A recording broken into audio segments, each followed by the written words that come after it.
There are times when we try to hold on to something so tightly that both our mind and body begin to tremble. A person, a memory, a belief. We hold it in our hearts as if letting go would cause the whole world to collapse. But then, in that very effort, what we grasp slips from our hands. The harder we try, the further it drifts away, like sand in our hands. The tighter we squeeze, the more it falls.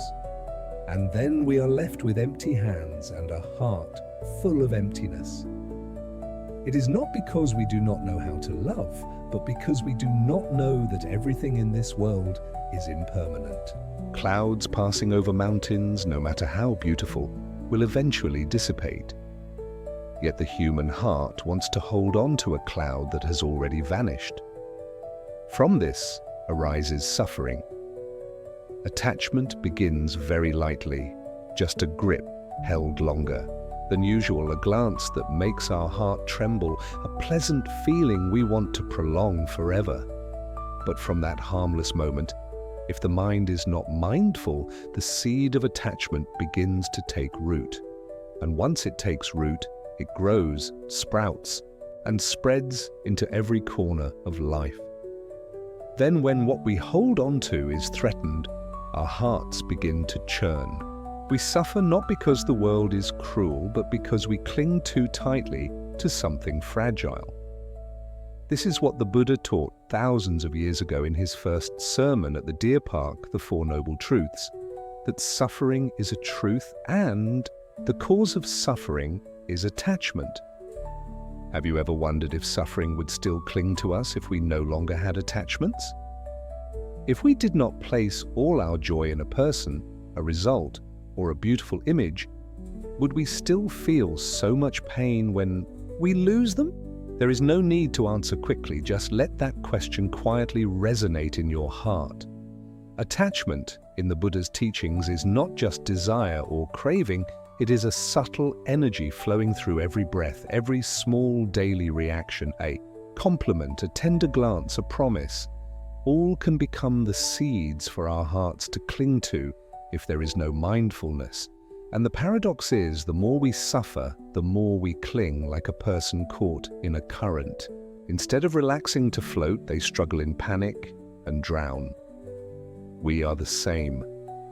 When something is gone, instead of letting go, we hold on tighter. A love that has passed, a dream lost, a person gone. We suffer not only because of loss, but because we refuse to accept that loss. Letting go is not losing. Letting go is stopping so we do not lose ourselves in hopeless clinging.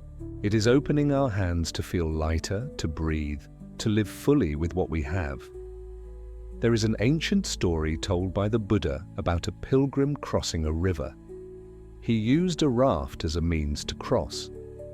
When he reached the other shore, instead of leaving the raft behind, he carried it on his shoulders and continued his journey.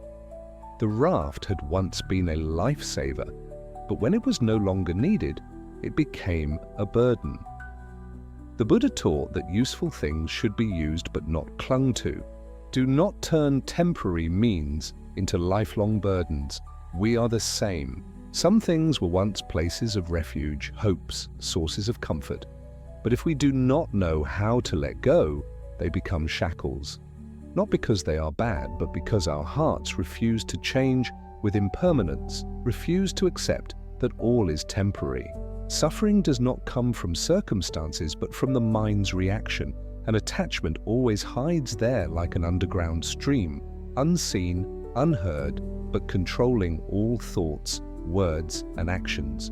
When we know this, we do not need to force ourselves to let go. We just need to start by recognizing when the mind is clinging, wanting, demanding. Then, little by little, we learn to let go. Because letting go is not abandoning life. Letting go is stopping to listen to life more fully, opening our hearts to touch the beauty in this moment. Only when we are willing to let go do we see our hearts ease amid a world that always teaches us to get more, to grab faster.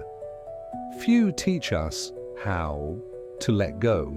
Since childhood, we have been taught to try hard, to dream, to strive, to hold on. But how many ask why we hold on? Is happiness really when we keep something, or is it just a cycle of worry and fear?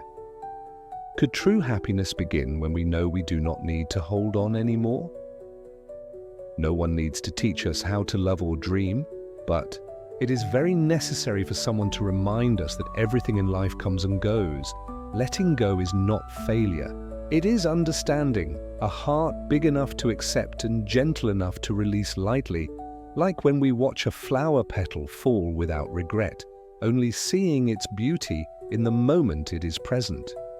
We suffer because we do not accept change, because we always hope for something to last forever, a person, a feeling, a result. But the nature of life is impermanence. Nothing stays forever, not even ourselves.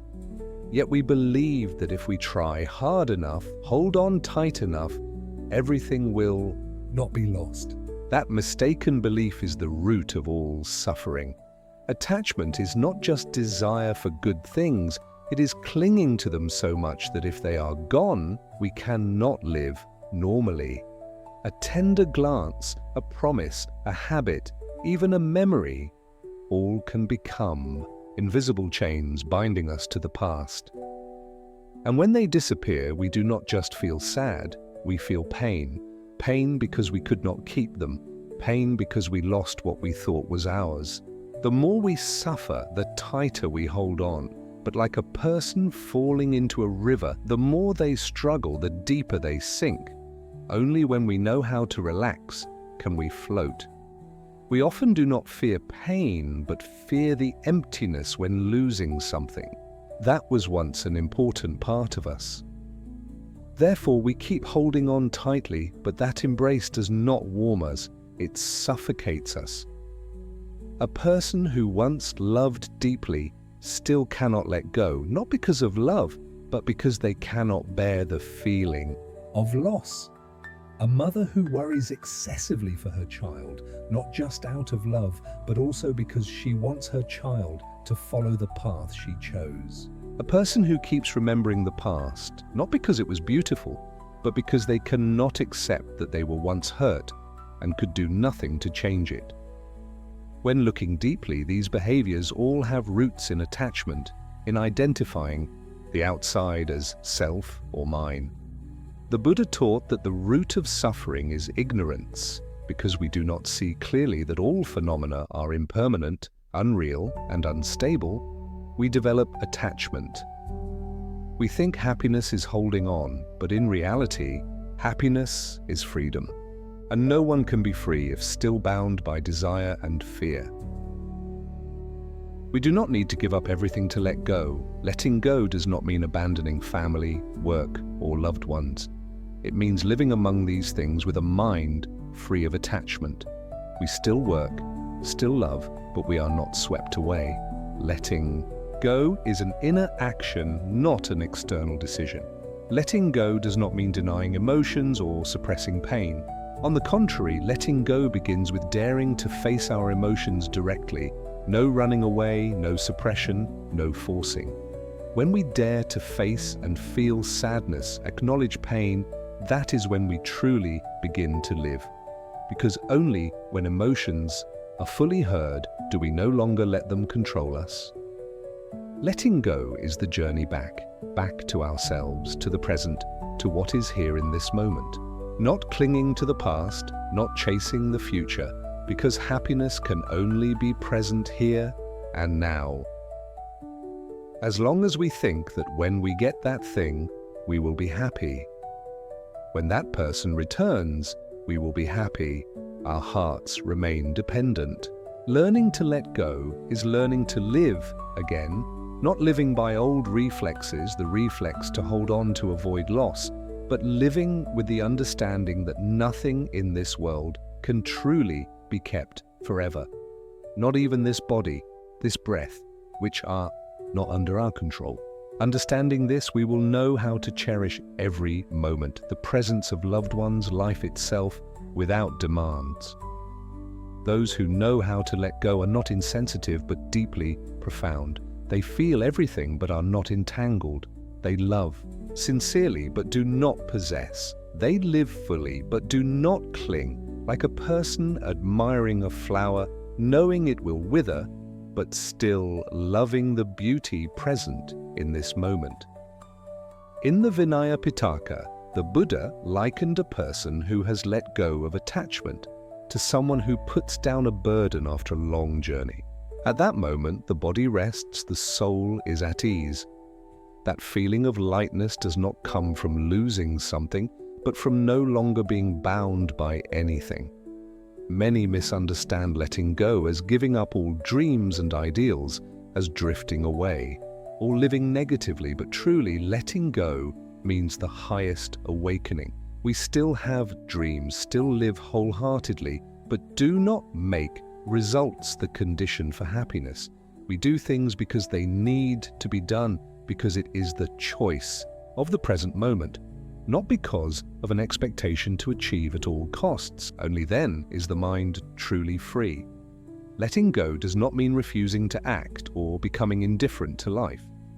On the contrary, when the mind lets go, we can act more wisely and compassionately because we are no longer controlled by inner bonds. Actions become clear and free, no longer done out of obligation, fear of loss, or need to prove, but from a source of ease. When we let go of attachment, we no longer see others as means to satisfy ourselves. We see them as independent beings with the right to choose, the right not to be as we expect. And in that acceptance, love truly opens. Love is not exchange or control, but support and respect. Letting go is not a momentary emotion, but a long-term practice. Every day, when we see our mind struggling with desire, expectation, and clinging, we just need to pause a little, breathe a little slower, look a little deeper, and ask ourselves, is this really necessary to cause me so much suffering? Sometimes just that one moment of mindfulness is enough to untie a knot binding our hearts. In the journey of letting go, the most precious thing is not how much we let go, but knowing that we are on the path back. Every drop of understanding, every moment of ease is a sign of transformation. Even if attachment is not completely gone, as long as the heart begins to lighten, it is already precious beyond measure.